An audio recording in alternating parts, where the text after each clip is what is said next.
మీకు ధన్యవాదాలు చెల్లిస్తున్నాం నాయన.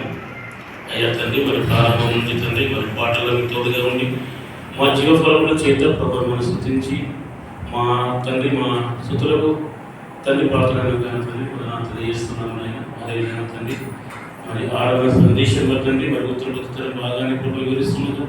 మీ కృపను మీ సహాయం దయచేయండి తండ్రి. ఇక నిలబడుతున్న ఆయన మట్టివాణి ప్రభా అలా ఏ పరిశుద్ధత లేదు తండ్రి. అయినప్పటికీ తండ్రి మీ మాటలకు తండ్రిని స్వరమించడం తప్ప తండ్రి ఈ నా జీవితం లేదు తండ్రి. తండ్రి మరి చెప్తున్న నేను తండ్రి మరి పరిశుద్ధాత్మ తోడు సహాయం అందించి తండ్రి మరి వింటున్న వారు తండ్రి మరి అలాగే ప్రభు వినగల గ్రహించే శక్తి జ్ఞానం మనకు దయచేయమని వేడుకుంటాం. మా ప్రభు మా రక్షకుడు అది త్వరగా రానే యేసుక్రీస్తు వేడుకుంటున్నాం. మా ప్రియ పనులకు మా కన్న తండ్రి ఆమేన్. చాలా సంతోషం అండి. మరి ఇప్పటి వరకు సుమారుగా 21 అధ్యాయాల వరకు కీర్తనగారు దావీదు మహారాజు రచించిన 21 అధ్యాయాల వరకు విజయవంతంగా సంపూర్ణంగా విశ్లేషిస్తూ 1 by 1 మంచి వివరణ తెచ్చిన కన్న తండ్రి అయిన దేవునికి కృతజ్ఞతాస్తుతులు చెల్లిస్తున్నాను. అదేవిధంగానే మరి 22వ అధ్యాయంలోకి మనం వెళ్ళలేదామండి. వెళ్ళకంటే ముందు చిన్న ఇంట్రడక్షన్ ఇవ్వాలని కోరుతున్నాను. ఎందుకంటే ఈ 22వ అధ్యాయం మొత్తం అండి యేసుక్రీస్తు ప్రభుల వారు తన ఎక్కడ పలికిన ప్రతి మాట ఇదంతా ఒకటే మాట అండి. ఇదంతా 22వ అధ్యాయం మొత్తం 1 నుంచి 31 వరకు ఒకే మాటలో ఉన్న భావాన్ని ఒకే మాటలో ఉన్న తన విజ్ఞాపనని తెలియజేస్తున్నాడు. చూసినట్లయితే అండి మొదట ముందుగా ఈ మాట కంటే ముందు మనము చూసినట్టే మత్తయి గారు రాసిన సువార్త 27వ అధ్యాయము 46వ వచనం చూసినట్లయితే కీర్తనగాన దావీదు మహారాజు గారు ఎప్పుడు రాశారు, ఎప్పుడు నెరవేరిందని మనం చూసినట్లయితే ప్రవచనం ద్వారా దావీదు మహారాజు చేతులు రాయించారు. ఆ పరిస్థితి మొత్తము దావీదు గారికి ప్రవచన రూపంగా రాయించి మత్తయి సువార్త మనకు కనిపిస్తుందండి.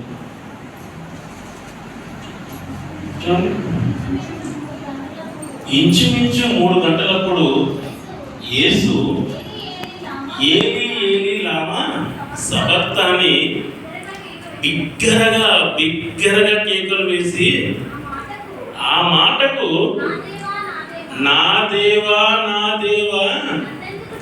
నన్ను ఎందుకు చెయ్యి విడిచితివి అంటాడు. నా దేవా నన్ను ఎందుకు చెయ్యి విడిచితివయ్యా? నేను ఏ తప్పు చేశానని నన్ను చెయ్యి విడిచావు? నేను ఏ ఘోరమైన పాపం చేశానని చెయ్యి విడిచావయ్యా? నీ చెయ్యిలో ఉన్నంత వరకు నేను క్షేమంగా ఉన్నాను. మీరు ఎప్పుడైతే మీరు చెయ్యి విడిచారో నేను ప్రాణాపాయ స్థితిలో మారిపోయానని అని దాని ఎక్కడ ఎవరు మాట్లాడుతున్నాండి? యేసుక్రీస్తు ప్రభువు వారు మాట్లాడుతున్నారండి. అదే మాట దావీదు మహారాజు గారు తన కీర్తన గ్రంథంలో చూసినట్లయితే అండి 1వ అధ్యాయం నా దేవా నీవు నన్ను ఎలా విడనాడితివి చూసినట్టు ఏమంటాడు? నా దేవా నీవు నన్ను ఎలా విడనాడితివి. అక్కడ సేమ్ ఆ అర్థన ఆయన విజ్ఞాపన, ఇక్కడ విజ్ఞాపన. కానీ ఇక్కడ ఎవరి మధ్య జరుగుతుందంటే ఇద్దరి మధ్యలో సంభాషణ మనకు కనిపిస్తుంది. ఎవరెవరి మధ్య సంభాషణ కనిపిస్తుందని మనం ఆలోచిస్తున్నట్లయితే కన్న తండ్రి అయిన దేవుడును కుమారుడైన యేసుక్రీస్తు ప్రభుల వారి మధ్యలో జరుగుతున్న విజ్ఞాపన అనుకోవచ్చు, ప్రార్థన అనుకోవచ్చు, తన బాధ కూడా వ్యక్తపరుచినట్టుగా. ఎందుకంటే తండ్రితో సంబంధం ఎప్పుడు కూడా తన ప్రాణం పోయేంత వరకు విడిపోని బంధం అండి. విడిపోని బంధము ఆ బంధం అండి. ఆ బంధంలో ఏమంటుందంటే నా దేవా నీవు నన్ను ఏలా విడనాడితివి? నువ్వు ఏలా మంది విడనాడితివయ్యా? నన్ను రక్షింపక నా ఆర్తోని వినక నీవు ఎలా దూరంగా ఉన్నావయ్యా? ఈ మాట ఎక్కడ మాట్లాడుతున్నాడు? నార్మల్గా మాట్లాడుతున్నాడా? ఏదో మన వాక్యం చెప్తున్నప్పుడు మాట్లాడుతున్నాడు అనుకుంటున్నారా? లేదో మీటింగ్లో వెళ్ళి చెప్తున్నాను అనుకుంటున్నారా? క్లిష్టమైన పరిస్థితి అండి, చాలా క్లిష్టమైన పరిస్థితి. ఎక్కడ? కల్వరి గిరిలో అండి.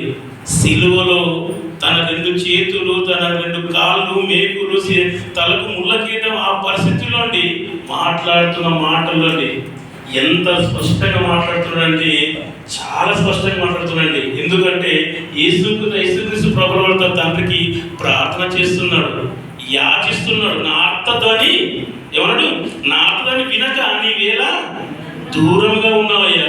ఈ బాధ, వీళ్ళు పెట్టే శోధన నేను భరించలేకపోతున్నానయ్యా, నన్ను ఎలా చెయ్యి విడిచితివయ్యా అని యేసుక్రీస్తు ప్రభువు వారు తన ప్రార్థనలో భావాన్ని మనకు వ్యక్తపరుస్తున్నాడండి. నిజమండి. చాలా ఇవ్వంటే ఫర్ ఎగ్జాంపుల్ అండి, ఊరికి ఎక్కడ కూర్చొని మాట్లాడమంటే చాలామంది చాలా గొప్పగా మాట్లాడతారు. కానీ పరిస్థితుల్లోకి వెళ్ళి మాట్లాడాలంటే చాలా కష్టం అండి. ఎవరైనా నీతి మాటలు చెప్పమంటే 100 రెట్లుగా 200 రెట్లు కూడా చాలా గొప్పగా చెప్పేవాళ్ళు ఉన్నారు. కానీ జీవితంలో వెళ్ళి చూసినట్లయితే అండి, వారు ఎవరైతే నీతి మాటలు చెప్పారో వాళ్ళకి వెళ్ళి చూసినట్టు కనిపించవు. కానీ నీతి మాటలు మాత్రం చాలా గొప్పగా ఉంటాయండి.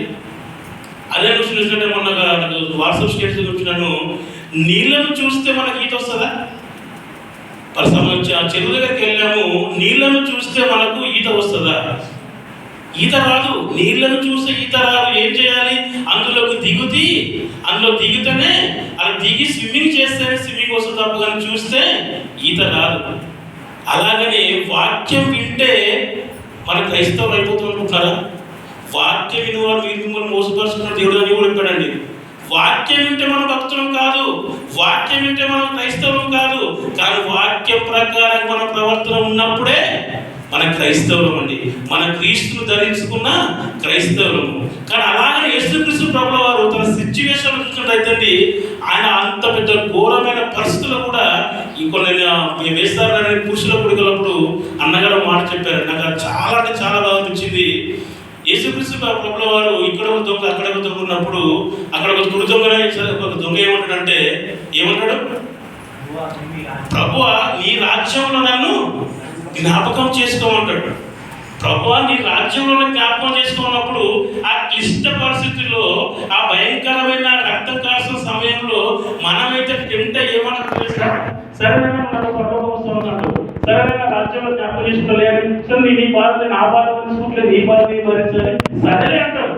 కానీ అక్కడ యేసుక్రీస్తు ప్రభువు అంత క్లిష్ట పరిస్థితుల్లో కూడా మాట తొలిలేడు. ఏమన్నా సార్, నీవు నాతో పరదేశినా, నేను నా రాజ్యంలో కాదు, నువ్వు నా పరదేశిలో నాతో ఉంటాడు. పరదేశి వేరు, రాజ్యం వేరండి. అంటే అంత క్లిష్ట పరిస్థితుల్లో కూడా ఎలాంటి తడబడే మాత్రం యేసుక్రీస్తు ప్రభువు కనిపించలేదండి.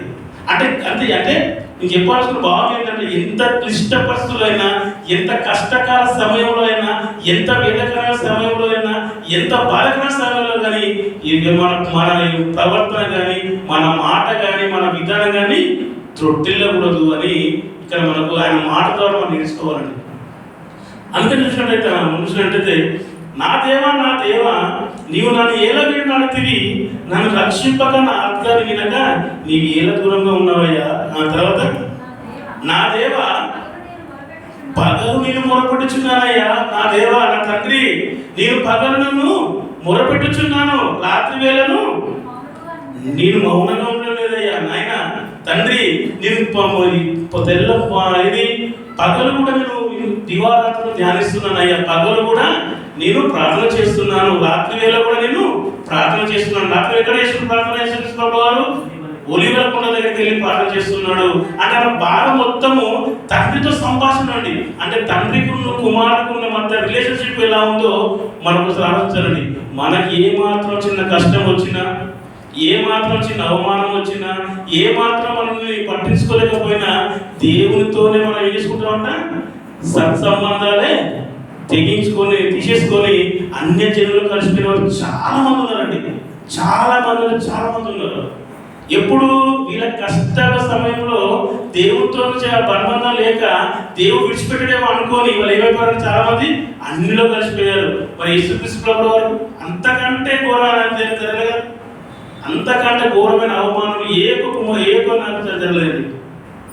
ఆనాడు యేసుక్రీస్తు ప్రభువు వారికి జరగలేదు, జరిగిన అవమానం ఎవరికి జరగలేదండి. అలానే అపోస్తులు జరిగిందా? అంతకంటే భయంకర అవమానం జరిగింది. కానీ దేవుడు విడిచిపెట్టారా? దేవుడు ఏనాడు విడిచిపెట్టారు. బ్రతుకుట క్రీస్తే, చావైతే నాకు మేలే అని ముందుకు వెళ్ళారు. వాళ్ళ తలలు నరికించుకున్నారు. వాళ్ళ మొదటి క్రైస్తవ సమాజము హతసాక్షిగా మిగిలిపోయారు. అంటే ఎందుకు? తండ్రితో ఉన్న బాండింగ్ అలాంటిది. అంటే తండ్రి మనసు అర్థమైపోతే ఎవరు కూడా క్రైస్తవులోనికి బయటికి వెళ్ళారు. అలాగనే ఏ చూసినట్టయితే నా దేవ పగలు నేను మొరపెట్టుచున్నాను, రాత్రి వేళ నేను మౌనంగా ఉండడం లేదయ్యా. అయినను తండ్రి, అయినను నీవు నాకు ఉత్తరం ఇవ్వకున్నావు, అయినను నాకు ఉత్తరం ఇవ్వకున్నావు, అయినా నాకు సహాయం చేయలేకపోతున్నావు. నీకు ఎంత ప్రార్థన చేసినా, ఎంత యాతన చేసినా నా చెయ్యి విడిచి నా ప్రార్థనకు నువ్వు ఏం చేస్తున్నావు అంట? ఉత్తరం ఇవ్వకుంటున్నావు అంటే సమాధానం ఇవ్వలేకపోతున్నాడు దేవుడు. సమాధానం ఎందుకు ఇస్తలేవాయా అని కన్న తండ్రి యేసుక్రీస్తు ప్రభువు వారు తన తండ్రికి ఏం చేస్తున్నాడు? మొరబెడుతున్నాడండి, విజ్ఞాపన చేస్తున్నాడు. తన అర్థదానితో తన చెప్పుకుంటున్నాడు. కానీ ఒకటే మాట కనిపించారు కానీ తన భావాన్ని ఆ దేవుడు కీర్తన గ్రంథం ఎంత వివరించాడంటే చాలా గొప్పగా వివరించాడు పరిశుద్ధ తోడుతోని. ఎందుకంటే అక్కడ మనం అంతర్గాసి చూసినప్పుడు ఏలి ఏలి లగకుగా అని మనం మాట్లాడుకునే మాట వేసి వదిలేస్తారు. కానీ ఇక్కడ కీర్తన గ్రంథం కానీ దావి మహారాజు గారు దాని విశ్లేషణ తన బాధ మొత్తం అధ్యాయం మొత్తము తన వివరించి ఎంత గొప్పగా రాయించాడంటే దాని ఆ శైలికి మనము ఏమి చేయాలో తీసుకోలేమండి. ఆయన బాధ అంత భయంకరంగా ఉందని ఆలోచించుకోవాలి. చూడండి, అయినను నాకు ఉత్తరం చేయకున్నావు, నీవు ఇజ్రాయేలు చేయి స్తోత్రం మీద ఆశ్రయుడై ఉన్నవయ్యా. అయ్యా, ఇజ్రాయేలుని వాళ్ళ స్తోత్రాలకు, వాళ్ళ పూజలకు, వాళ్ళకు చేసిన బలియాగలకు నువ్వు వాళ్ళకు ఏమైనావు? ఆశ్రయుడై ఉన్నావు. అంటే ఆశ్రయుడైన ఉన్నాడు అంటే వాళ్ళన్నింటినీ స్వీకరిస్తున్నావయ్యా. ఇజ్రాయేల్ దేవుడు వాళ్ళు చేసిన వాళ్ళు స్వీకరిస్తున్నావయ్యా. మా పితరుని యందు నమ్మకం ఉంచిరయ్యా. అయ్యా తండ్రి, మా పితరులు అబ్రహాము, ఇస్సాకు, యాకోబు దేవుడా, నువ్వు మాకు ఆ పితరులైన మా వల్ల కూడా వాళ్ళు చేసిన ప్రార్థనలకు, వారు చేసిన విజ్ఞాపనకు మీరు ఏం చేశారు? మా పితరులు యందు నమ్మకం ఉంచిది, వారిని యందు నమ్మకం ఉంచగా నీవు వారిని రక్షించితివయ్యా. వారిని రక్షించావు. ఇజ్రాయేల్ మా పితరులు రక్షించావు.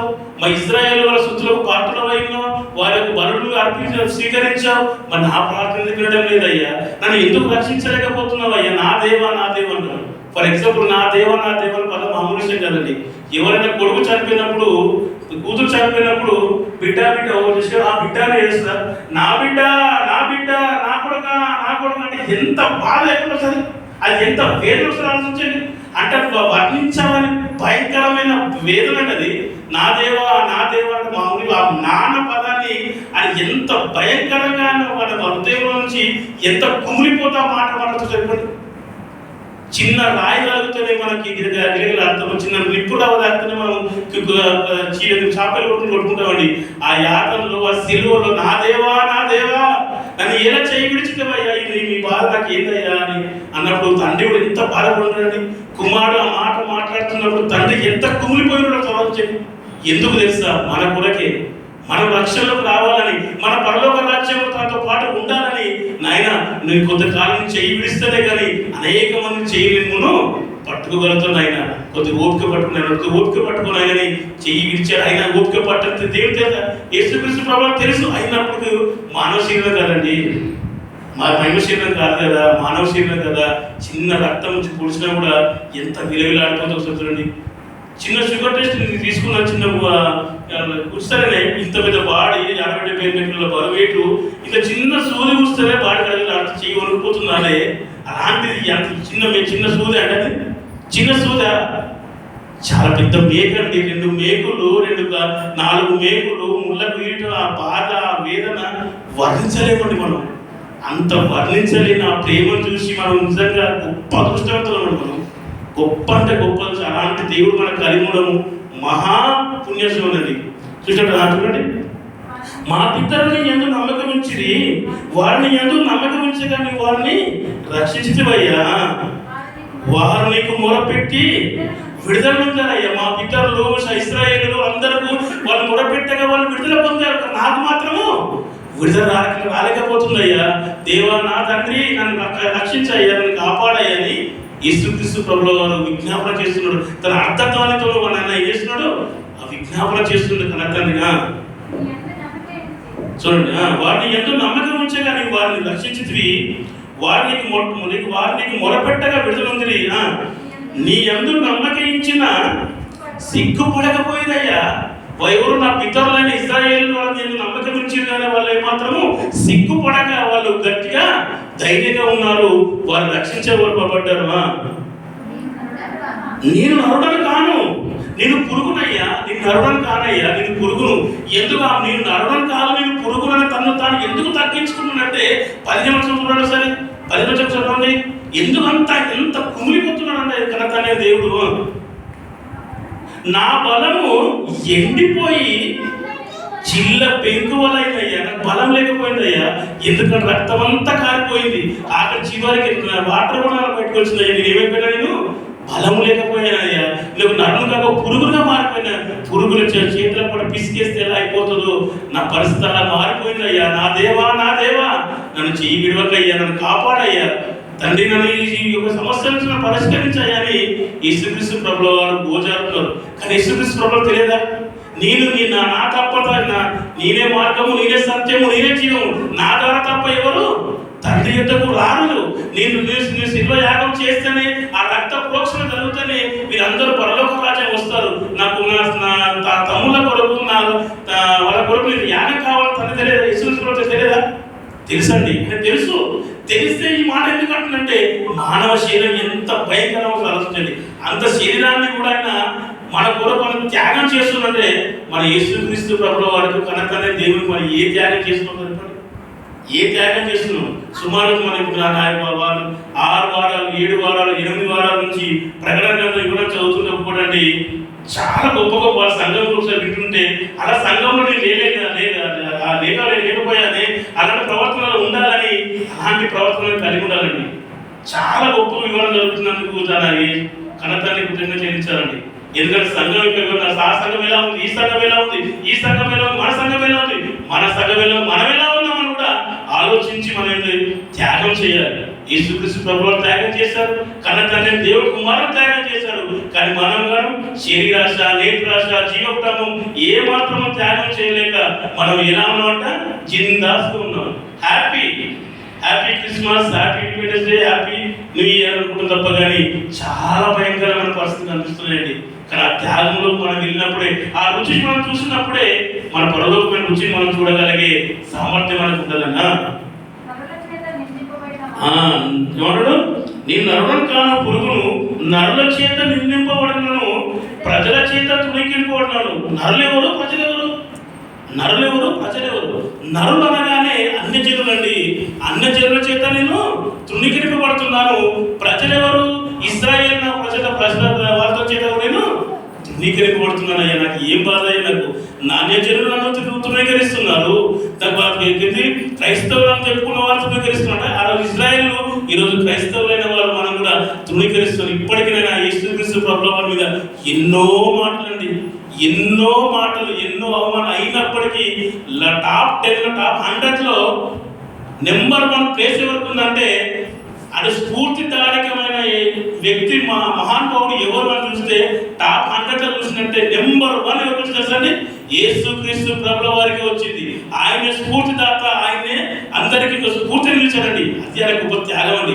ఆ త్యాగం చూసారండి, ఆ సిల్వర్ కలర్లో వీరు ఏమి చేస్తున్నారో వీరు ఎరగదు కనుక వీరిని క్షమించిండనండి. మన జరిగినండి ఆంధ్ర పాలిటిక్స్లో పవన్ కళ్యాణ్ మాట్లాడాడు, తన్ను తాను తగ్గించుకున్నవాడు హెచ్చించబడినని మనం ఎన్నోసార్లు చెప్పాము, ఎన్నోసార్లు సభలు వినే ఉంటారు. కానీ ఎప్పుడు హైలైట్ కాలేదండి. కానీ ఒక సెలబ్రిటీ ఏమన్నంటే, తన్ను తాను తగ్గించుకున్నవాడు హెచ్చించబడినని నాకు ఒక బిలీవర్ నాకు చెబితే, ఆ మాటని స్వీకరిస్తే ఈ రోజు నేను తగ్గించుకున్నాను, ఈ రోజు నా 22 సీట్లు నాకు వచ్చాయంటే బైబిల్కు యేసుక్రీస్తు ప్రభుల వారికి నాకు హ్యాండ్స్ అప్ అని చెప్పాడండి. ఒక్క మాటకే.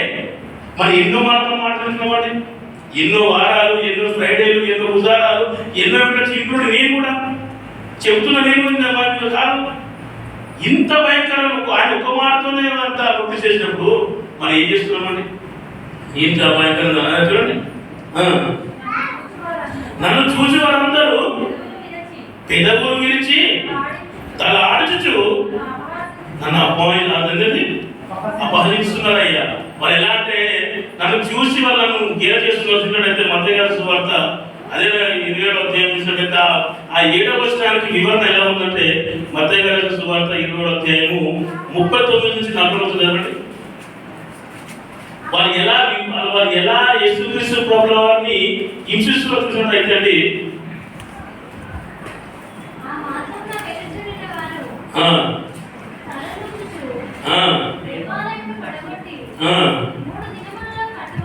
వాళ్ళు ఏమంటారంట, 3 దినములు దేవాలయం పడగొట్టి 3 దినాలు కట్టువాడా,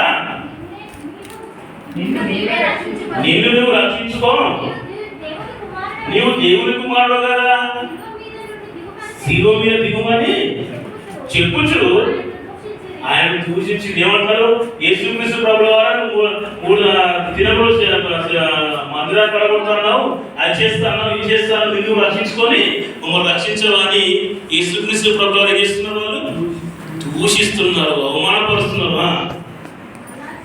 అలాగనే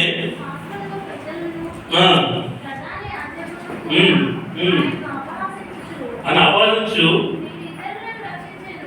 వీడు ఇతరులను రక్షించను, తన్ను తాను అంత రక్షించుకోలేడు. వీడు ఇతరులు రక్షిస్తుండే కానీ తన్ను తాను రక్షించుకోలేడు. ఇశ్రాయేలు రాజు కదా, వీడు శిలువ మీద దిగిన కదా వారిని నమ్ముతూ అంటున్నారు. వాళ్ళ భాష మాట్లాడుతున్నారు, ఎంత గర్వంగా మాట్లాడుతున్నారు, ఎలా మాట్లాడుతున్నారు. వాడు వీడు ఏంటంటే ఆ మాటలు ఏం చేశారంటే వాళ్ళు అలా మాట్లాడుతున్నారు. ఆయన చాలా అవమానపరుస్తున్నారండి. ఎలా అవమానపరుస్తున్నారంటే మత్తయి రాసిన చూడండి 9వ అధ్యాయం 7వ వచనం. నన్ను చూసి వారందరూ పెదవులు విరిచి తల ఆడిచి, ఓ యేసుక్రీస్తు ప్రభుల వారు, ఓ అంత చేసిండు, ఇంత చేసిండు, అన్ని స్వస్థలు చేసిండు, ఇన్ని స్వస్థలు చేసిండు, ఇప్పుడు దూరం ఎట్లున్నాడో, ఇప్పుడు శిలువలో యాగమైండు, కలవరలు ఉన్నాడు, ఎట్లా మనం చేస్తారండి. యేసుక్రీస్తు ప్రభుల వారు మనం సపోజ్ మనం దేవుణ్ణి విశ్వసించి మనకి ఏమైనా శోధనలు వస్తే, అయ్యో యేసుక్రీస్తు దేవుడు అనుకున్నట, అటు జరిగిందంట, ఇటు జరిగిందంట, అటు జరిగింది, వాళ్ళకి జరిగింది, వీళ్ళకి జరిగింది, ఏం దేవుడో ఏం లెక్కలో అంటున్నాడు. యేసుక్రీస్తు నమ్ముకుంటే మన అన్ని చెల్లు. అలాగనే యేసుక్రీస్తు ప్రభువును అవమానపరుస్తున్నారు. చాలా ఎంత బాధలు అంటే ఆ బాధ మీకు ఆ మాట మీకు ఎప్పుడైనా మీకు తటస్థిస్తే వాళ్ళకు కూడా యేసుక్రీస్తు ప్రభు ఎంత ఇది ఇంత వీళ్ళ కొరకు ఇంత చేస్తాను ఏమంటున్నాను, నేను అవమానపరుస్తున్నాను. ఏమంటున్నా, యెహోవా నువ్వు నీ కన్నతనే దేవుడు ఉన్నాడు కదా, యెహోవా మీద నువ్వు భారమోపము, ఆయన వారిని విడిపించలేము. మీరు అనుకుంటున్నారు, ఏమనుకుంటున్నారు, కింద శిష్యులు, కింద ఉన్న అన్యజనులు ఇశ్రాయేలు ఏమనుకుంటున్నారు, వాళ్ళు నువ్వు యెహోవాకు నీకు తండ్రికి ఉన్నాను, నేను దేవుని కుమారుడు అని చెప్తున్నావు కదా, నేను మెస్సయ్య అని చెప్పుకుంటున్నావు కదా, నేను నా లోకం ఇది కాదు, నా లోకం పరలోకం అని చెప్పుకుంటున్నావు కదా, నీ ఈ లోక రాజు కాదు మరలోక రాజు అని చెప్పుకుంటున్నావు కదా, గొప్ప గొప్ప మాట చెప్పావు కదా, ఇప్పుడు ఏమంటున్నా నువ్వు యెహోవా మీద భారమోపము ఫీలింగ్ చేస్తున్నారు. ఆయన చేస్తున్నారు, ఫీలింగ్ చేస్తున్నారు, ఇరిటేషన్ చేపిస్తున్నారు. ఎందుకు అట్లా ఇట్లా ఈ మాట చదువుతున్న దాన్ని మీరు అర్థం చేసుకోండి. యెహోవా మీద నీ భారం మోపము, ఆయన వారిని విడిపించలేము. వాడు ఆయనకు ఇష్టడు కదా, ఆయన ఇష్టమైన కుమారుడు, ఈయన నా ఇష్టమైన కుమారుడు కదా, ఆయన మనం తప్పించలేము అని అందులో ఎంత అవమానము, అంత ఏదైన యేసుక్రీస్తు ప్రభువుకు అవసరమని మన నిమిత్తం. ఎందుకని చెప్పండి, మనం రక్షించాలని, మనల్ని కాపాడాలని, మన పరలోక రాజ్యానికి తీసుకెళ్ళాలని అని ఆ నరకాన్ని తప్పించాలని కలకండి దేవుడు ఎంత అవమానానికి రైతుల్లో ఆలోచించండి. అప్పుడు వాడు ఇష్టం కదా అని వాడు తప్పించిన మనం అప్పుడు ఏమంటే అప్పుడు యేసుక్రీస్తు ప్రభువు ఏకైనా తెలుసా ఆయన బాధ వేదన భరించిన 9వ వచనం. గర్భము నుండి నన్ను తీసిన వాడు నువ్వే కదా, నా దేవా నా దేవా, ఇన్ని పరిస్థితులను కాపాడలేకపోతున్నావయ్యా, కానీ నా గర్భము నుండి తీసిన వాడు నువ్వే కదా, నేను నా తల్లి యొక్క సన్యపానం చేయించుండగా నీవే కదా, నాకు నమ్మకం పుట్టించితివి, నువ్వే కదా, నా గర్భంలో పుట్టించిన వారు నువ్వే నాయన, నాకు నా తల్లి పాలు తాగుతున్నప్పుడు ధైర్యం కూడా పోసిన వారు నువ్వే కదయ్యా, నన్ను రక్షిస్తా చెప్పిన వారు నువ్వే కదయ్యా, నా వేదన నా పాలన వినవాయి అని కన్న తండ్రి అని దేవునికి యేసుక్రీస్తు ప్రభువు వారు ఏమంటాడు, అర్థం చేస్తున్నాడు, విజ్ఞాపన చేస్తున్నాడు. కానీ మనం కూడా అండి యేసుక్రీస్తు ప్రభువు అని చాలా తెలుసుకోవాలి. ఎందుకంటే తన అంత పరిస్థితుల్లో కూడా అక్కడెక్కడ కూడా తన బాధ చెప్పుకున్నాడు తప్పు, కానీ మన అయ్యో వీళ్ళ కొరకు నేను ఎందుకు చావాలని ఒక మాట్లాడలేదని, కానీ ఎందుకంటే నా బాధ తప్పించుకున్నాడు తప్ప కానీ అలా చేశారంటే యేసుక్రీస్తు ప్రభువు. మరి మీకు అవసరం మిగతా భాగాన్ని నెక్స్ట్ వారు చదువుకుందామండి. మనం మొదట చూసినట్లయితే 21వ చూసినట్లయితే, నా దేవా నీవు నన్ను ఎలా పెంచితివయ్యా, నన్ను రక్షింపక నా ఆర్తను వినక నీవేలా దూరంగా ఉన్నావు. అక్కడ కన్న తండ్రి దేవుడు దూరంగా ఉన్నాడు, కుమారుడు కుమారుడు దూరంగా ఉన్నాడు, కానీ మనం వాళ్ళ దూరం అయితేనే కానీ మనము దగ్గర కాలేమండి. మనము దగ్గర అయితేనే పరలోక రాజ్యాన్ని అద్భుతాలను అవుతాం. ఎందుకంటే ఆయన చెయ్యి విడిచకపోయినా, ఈయన త్యాగం చేయకపోయినా మనం ఈరోజు ఇక్కడ కూర్చున్న వారు కాదు. ఆయన రక్తంలో, ఆయన శరీరంలో పాలు పొంది మనం పరిశుద్ధాత్మను మనం నింపుకొని పరలోక రాజ్యం మనం వెళ్ళేవారమే కాదు. ఎందుకంటే మన అన్ని జనులతో నిత్య నరకం భయంకరం అని ఒక మాట్లాడాడు. నరకంలో పడడం మహా భయంకరం అండి, భయంకరం. ఆ భయంకరమైన పరిస్థితుల నుండి మనం తప్పించాలంటే భయంకరమైన వేదన రోదన యేసుక్రీస్తు ప్రభువు వారు మన కొరకు పడ్డాడు కనుకనే ఈరోజు మనము భయంకరమైన నరకాన్ని తప్పించుకున్నాం. మరి ఆ నరకాన్ని తప్పించుకుంటూ మనం ఇంకా నరకానికి వెళ్ళిపోకుండా మన క్రైస్తవుల ముందు ఎన్ని శోధనలు వచ్చినా, ఎన్ని అవమానాలు వచ్చినా, ఈ మన ముందున్న ప్రవక్తలు మనం యేసుక్రీస్తు ప్రభువు వారు మన ముందు పెట్టుకొని మనం ఈ లోకాన్ని జయించి మరలోకానికి వెళ్ళాలండి. ఒకట్ల చివరి ఒక మాట చెప్తానండి, ఎప్పుడు చెప్తున్నాను, మన అన్నగారు చాలాసార్లు చెప్పాడు. ఒక మాట ఏమనంటే, మనం పరలోకం వెళుతామా లేదా, మనం నిత్య జీవానికి వెళుతామా లేదా, మనలో పరిశుద్ధాత్ముడు ఉన్నాడా లేడా అని ఎవరో నిర్ధారించాల్సిన అవసరం లేదు. ఎవరు నిర్ధారిస్తారంటే 66 గ్రంథాలు వచ్చిన బైబిల్ మహాజ్ఞానమైన గ్రంథం నిర్ధారిస్తుంది.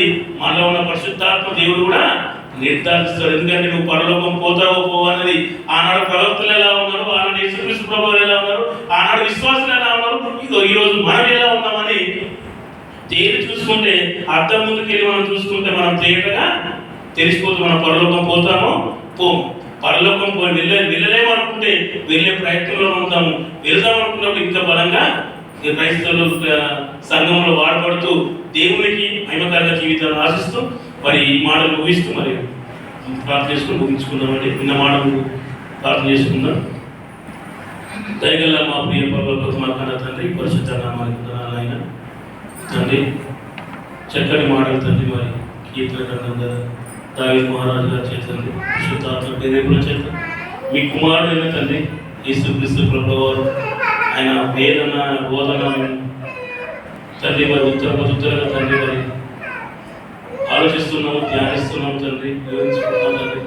ఇంకా గొప్ప వివరణ తండ్రి మరి మీ సేవకుడు అలా చేస్తుంటే అనేక మాటలు వినిపించి వాళ్ళ తండ్రి పిరికితనం, వాళ్ళ ఉన్న భయాన్ని, వాళ్ళ ఉన్న అవమానాలను తండ్రి నిర్లక్ష్యం చేసి తండ్రి ముందున్న తండ్రి రాజ్యం కొరకు పరిగెత్తే వారిని ఒక దయచేయమని వేడుకుంటూ మీకు మహిమ ఘనత ప్రభావములు చెల్లిస్తూ మా ప్రభు మా రక్షకుల ద్వారా యేసుక్రీస్తు నామమున మా ప్రియ పరలోకపు మా తండ్రి ఆమేన్.